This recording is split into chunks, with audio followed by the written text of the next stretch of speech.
दोस्तों, इस कहानी को सुनने से मनचाहा फल की प्राप्ति होती है और जो महिलाएं पीरियड में भूल से गलती कर बैठती हैं उनके लिए ये कहानी बहुत उपयोगी है। इस कहानी से पुत्र की प्राप्ति होती है और धन की प्राप्ति होती है। सौभाग्यवती स्त्री अमर पद को प्राप्त करती हैं। एक बार राधा ने श्री कृष्ण से पूछा, हे श्री कृष्ण, जब महिलाएं मासिक धर्म में होती हैं तो उनसे कोई भूल हो जाती है तो उसका निवारण कैसे होता है। तब श्री कृष्ण ने उनको एक कहानी के माध्यम से सब कुछ समझाया। एक बार धर्मराज युधिष्ठिर ने भगवान श्री कृष्ण से पूछा, हे जनार्दन, कृपा कर आप मुझे उस कहानी का बताइए जिससे करने से नारी जाति अनेक पापों से मुक्त होकर अनेक यज्ञों का पुण्य प्राप्त करती है। अंत में भगवान विष्णु आदि देवताओं के लोक में निवास करते हैं। मुझे इस कथा के लिए आप जरूर समझाइए। तब भगवान ने कृष्ण बोले, हे धर्मराज, आज मैं आपको ऐसी कहानी बताऊंगा। इस कहानी से जो स्त्रियां मासिक धर्म में होती हैं उनको राजस्वला से मुक्ति मिलती है। राजस्वला से स्त्री अनजाने में अनेक भूल कर बैठती है। वही भूल के कारण से नारी जीवन में अनेक कष्ट उठाने पड़ते हैं। उन कष्टों के निवारण के लिए आज मैं इस कहानी को बताऊंगा। यह अत्यंत पावन कहानी है। इसकी पवित्रता बहुत ही शुभ है। इस कहानी को सुनने से सभी त्रुटियां सफल होती हैं, क्योंकि जब देवराज इंद्र ने राक्षस को मारा था तब उन्हें ब्रह्म हत्या का पाप लगा था। उस समय ब्रह्मा हत्या के 4 भाग करके एक भाग स्त्री के रज में, दूसरा नदी के फेन में, तीसरा पार्वती में, चौथा भाग अग्नि की प्रथम ज्वाला में विभक्त किया गया था। इससे हर वर्ण जाति नारी को राजस्वला होने पर पहले दिन चंडालिनी, दूसरे दिन ब्रह्मघातिनी, तीसरे दिन धोबिन के समान दोषी माना जाता है। उससे इन दिनों में किसी भी वस्तु को छूना मना है। छूने से वह वस्तु अपवित्र होकर दूषित होती है। इस कहानी को सुनने से सभी दोषों से मुक्ति मिलती है स्त्री को। तो चलिए इस कहानी को शुरू करिए। हे राजन, विदर्भ देश में एक सोचनाचक नाम का अत्यंत प्रतापी, यशस्वी, न्यायप्रिय राजा था। उसी राज में एक सुमित्र नाम का विद्वान ब्राह्मण था। उसकी पत्नी, जिसका नाम जयश्री था, ऋषि काल में वह अचानक राजस्वला धर्म को प्राप्त हो गई, मतलब मासिक धर्म आ गया। समय अनुसार भोजन आदि की कृषि चूती रही। इस प्रकार समय पूरे पर दोनों ही पति पत्नी की मृत्यु हो गई। मरने के बाद पुण्य जन्म में ब्राह्मणी को कुतिया का जन्म मिला और ब्राह्मण को बैल का जन्म मिला। अपने पति के प्रभाव से दोनों ने अपने पूर्व जन्म की पूरी बातों का स्मरण था। वह दोनों अपने अपने पुत्र के घर पर पल रहे थे। एक दिन श्राद्ध पक्ष में ब्राह्मण पुत्र ने अपने पिता की श्राद्ध तिथि के दिन विधि पूर्वक ब्राह्मण भोजन किया तथा अपनी पत्नी को अत्यंत स्वादिष्ट पकवान बनाने की आज्ञा दी। इधर ब्राह्मण पुत्र वधू ने विविध पकवान, खीर आदि भोजन बनाकर तैयार किए। दुर्भाग्य से उस खीर में एक सर्प ने विष उगल दिया। यह हाल ब्राह्मणी, जो कुतिया की योनि में थी, वह सब देख रही थी। उसने सोचा, यदि ब्राह्मण यह भोजन करेंगे तो वह समाप्त हो जाएंगे। इससे मेरे पुत्र को ब्रह्मा हत्या का भारी पाप लगेगा। इस प्रकार यह सोचकर वह पुत्र वधू की दृष्टि बचाकर उस कुतिया ने खीर को जूठा कर दिया। तब बहू ने कुतिया को किवाड़ में बंद करके मारा कि उसकी कमर टूट गई। तब खीर फेंककर दूसरी खीर बना ली। फिर श्राद्ध ब्राह्मणों को भोजन कराया। रात को कुतिया ने अपने पूर्व पति बैल को जाकर जो दिन में उस पर बीती थी वह बता दी। तब वह बैल बोला, हे प्रिय, क्या बात हुई? किस कारण लाठी मार तुम्हारी कमर तोड़ दी? वह सारी कथा मुझे विस्तार से बताओ।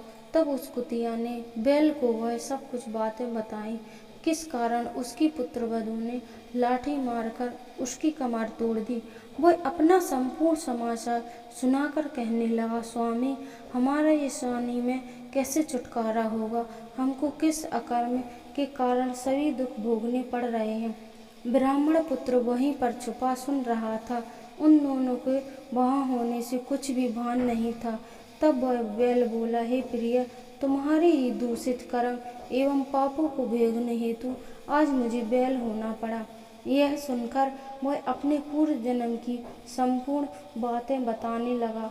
वह कहने लगा, राजस्वला के समय भोजन के समान सभी समान चीज़ों को नहीं छूते। उसी के पाप के कारण तुझको कुतिया, मुझको बैल की योनि प्राप्त हुई। जिस प्रकार अभी भी तुम्हारे स्वभाव में कोई परिवर्तन नहीं है, क्योंकि कुतिया की योनि है, फिर भी कुत्ते का स्वभाव वैसा ही होता है। उसी स्वभाव के कारण तुम्हें ऊपर इन सब बातों का कोई असर नहीं है। देखो, पूरा परिवार हमारे पिछले जन्म का ही परिवार है। यह मेरा पुत्र है, जिसने आज मुझे पूरे दिन मुंह बांधकर हल में चलाया। घर पर इसकी पत्नी ने मेरे नाम का श्राद्ध किया, मेरे ही नाम के ब्राह्मण भोजन कराया, जबकि प्रातः से निरंतर हल में चल रहा हूँ। अभी तक मुझे खाने को चारे का एक तिनका भी नहीं दिया। यह सब तेरे दुष्कर्म का प्रभाव है। उन दोनों की पूरी बात सुनकर उसको घोर कष्ट हुआ और वहां से आकर बैल एवं कुतिया दोनों को माता पिता को भोजन देकर वह अत्यंत दुखी को वन को चला।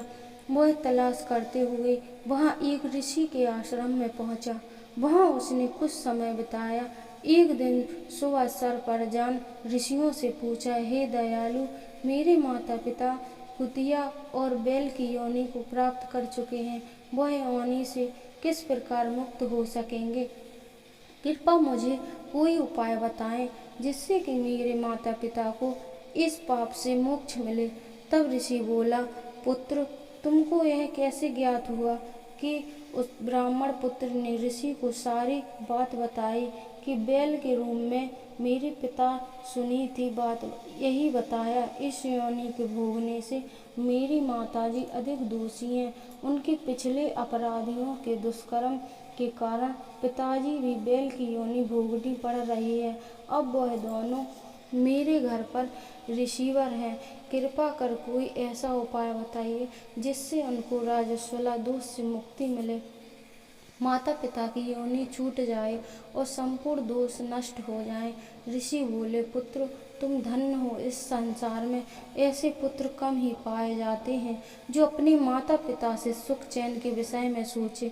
उन्हें तो अपनी पत्नी व संतान की चिंता रहती है।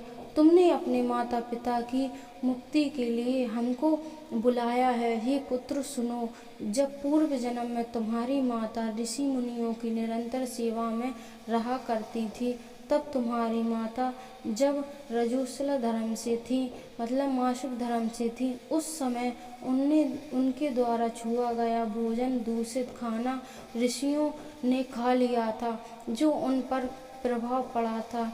उन ऋषियों ने गुप्त रूप से श्राप दिया। उसी के तुम्हारे माता पिता बैल तथा माता कुतिया का जन्म पाया है। अब इनके मोक्ष के लिए तुम घर जाकर ऋषि पंचमी की व्रत रखाओ। पति पत्नी उस व्रत का फल के लिए संकल्प कर दो, तब वे पशु योनि से मुक्त हो जाएंगे तथा स्वर्ग में वास करेंगे। इस व्रत को पुण्य कार्य से तुम्हारे माता पिता आशीर्वाद से तुम्हें कृति होगी, तुम्हारी कार्य में निष्फल होगा। अतः तुम यह कार्य दोनों प्राणी मिलकर श्राद्ध पूर्वक विधि विधान से करो। ऋषियों की बात सुनकर ब्राह्मण पुत्र अपने घर आया और पत्नी को संपूर्ण समाचार बतलाया।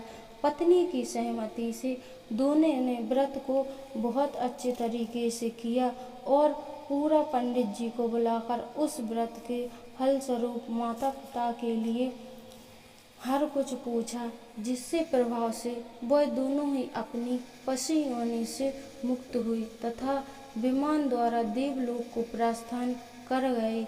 हे राजन, जो नारी इस कहानी को सुनती है और उसका पालन करती है, वह नारी भयंकर राजस्वला दोष से मुक्त होकर धन धान पुत्र प्राप्ति सुख भोगती है और सौभाग्यवती होकर अमर पद को प्राप्त करती है। इसलिए इस कहानी को करने से नारी जाति का समस्त पापों से उद्धार हो जाता है। तो दोस्तों, उम्मीद करेंगे कि आपको यह कहानी ज़रूर पसंद आई होगी। अगर दोस्तों पसंद आए हमारी कहानी तो प्लीज़ हमारे चैनल को लाइक सब्सक्राइब ज़रूर कीजिएगा।